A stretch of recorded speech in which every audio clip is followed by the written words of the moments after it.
여러 번 학생들에게 잘못된 교칙을 요구해 많은 지적을 받았던 일본에서 어느 중학교의 엽기적인 교칙이 또다시 알려지자 일본 내에서 많은 비판을 받고 있습니다.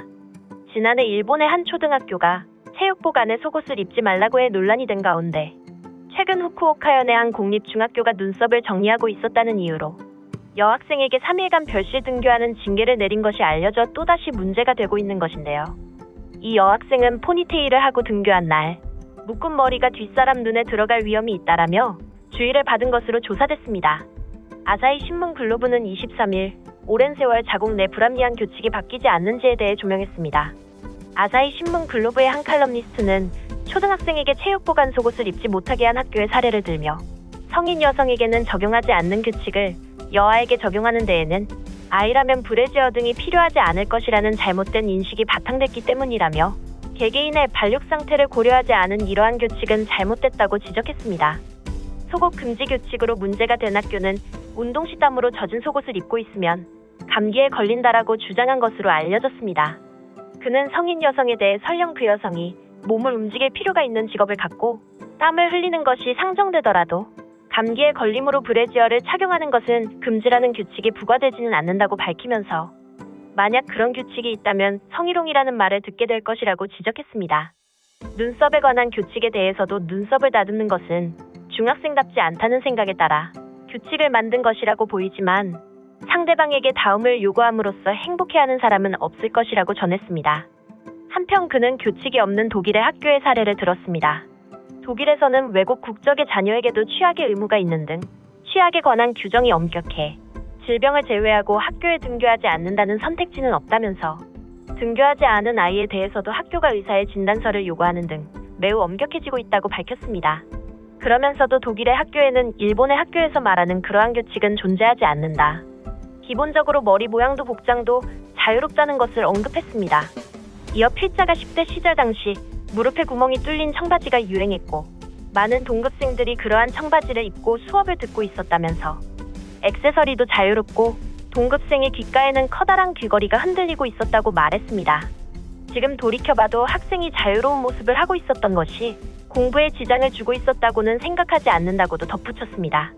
그러면서 앞에서 서술한 것처럼 독일에서는 학교를 다니는 것 자체는 중시되지만 학교에서 어떤 모습으로 지내는가에 대해서는 기본적으로 자유롭다는 것을 다시 강조했습니다.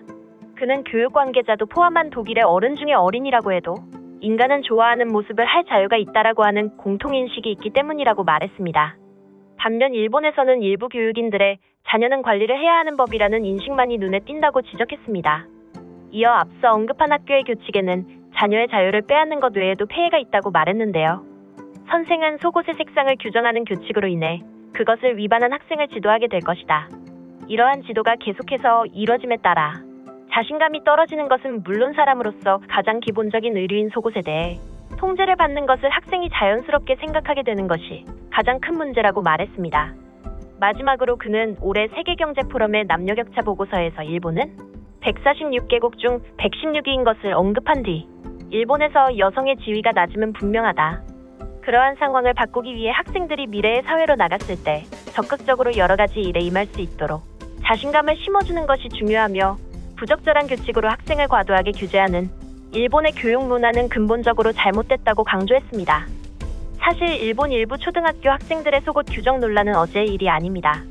이달 초에는 나가사키현의 국공립 중 고등학교의 60%가량이 학생들의 속옷 색깔을 흰색으로 지정하고 검열해 논란이 된 바 있는데요. 나가사키현 교육위원회는 속옷 색깔 지정과 속옷을 직접 확인하는 행위는 인권 문제가 될 수 있다며 학교 측에 재검토를 요청한 상태입니다.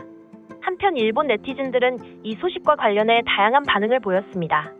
앞으로 고등학교나 사립 초중학교 모집 자료의 규칙을 모두 실어 수험생이 이를 미리 확인할 수 있도록 하면 되지 않을까? 그걸 보고도 선택했다면 자기 책임으로 간주될 것이다. 다만 교사의 마음대로 결정할 수 없도록 기준을 명확히 해야 한다. 학생들은 당연히 애매한 부분을 지적받으면 항의할 권리가 있다. 개인적으로 가장 문제라고 생각하는 부분은 학교 측이 편한 대로만 해석해 학생에게 이를 따를 것을 부당하게 강요한다는 것이다. 그리고 이 정도로 엄격한 규칙은 다른 학생들의 학부모로부터의 불평을 애초에 차단하려는 것으로 보인다. 그렇다면 학교와 일반 학부모는 이러한 점들이 몬스터 페어런트로 발전하지 않도록 강경한 자세를 유지해야 할 것이다. 불합리하고 의미불명의 규칙을 개선해 나가는 데는 찬성이다. 하지만 세세한 규칙으로 학생을 붙잡고 있다는 것이 근본적으로 잘못됐다고만 할 수는 없다. 문제는 규칙의 세세함보다 합리성의 여부다. 그리고 필자는 독일을 다양성을 존중하는 사회로 규정한 반면 일본을 그 반대로 다양성이 존재하지 않는 사회로 규정했다. 그 원인을 규칙에서 찾고 있으나 독일의 메르켈이 난민을 대하는 유화적인 자세가 퇴진의 큰 이유가 됐던 사례를 생각하면 비교 대상으로 적절하지 않다. 결박이 없으면 무법지대가 따로 없다. 무엇이든 하고 싶은 대로가 아닌 어느 정도는 결속이 필요하다고 생각한다. 하지만 학생에게도 인권은 있다. 너무 엄격한 것도 자제해야 하지 않나 싶다. 게다가 이건 몇십 년 전의 규칙이 아닌가? 시대는 변하고 있는데 규칙도 시대에 맞게 변하지 않는다면 규칙으로서 지킬 의미가 없다고 생각한다. 초중학교에서도 학교 선택제를 전면 허용하는 것과 인터넷 판매 사이트처럼 개방적인 장소에서 경쟁시키면 된다.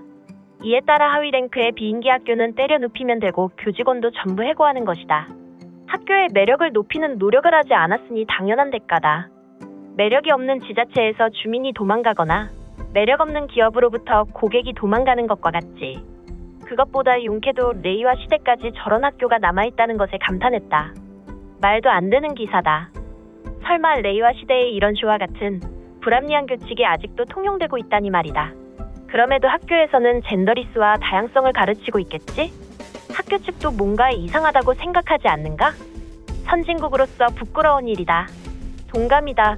학교 측이 이유가 있는 규칙이라면 제대로 공표하면 된다.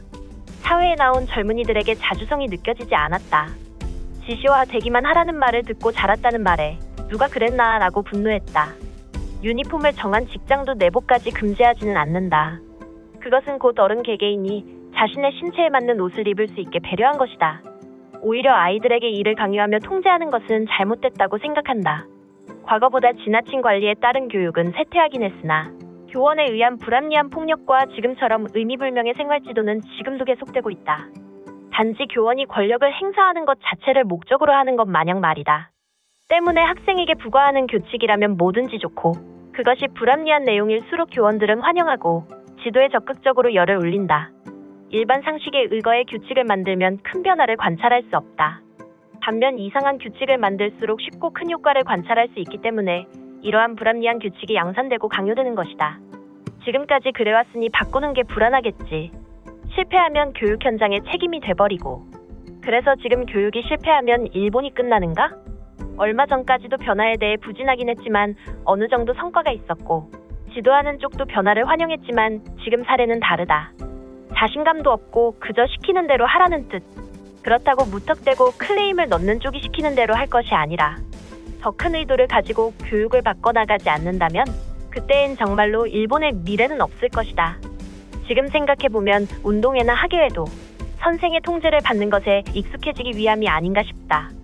즉 모든 것을 근면하고 다루기 쉬운 국민을 만들기 위한 게 아니었나 생각하고 있다. 이번 규칙도 그러한 면에서 비슷해 보이고 사회가 단순할 때는 그 편이 효율적이었겠지만 지금의 일본은 어떤가? 미국과 같은 독창적인 발명도 없고 보통 사람들의 임금 상승도 이뤄지지 않고 있다. 지금까지 관련 소식을 접한 일본 네티즌들의 반응이었습니다. 엽기적인 규칙이 아직도 남아있는 것에 대해 부끄럽다는 일본인들의 모습을 확인할 수 있었습니다. 오늘 소식은 여기까지입니다.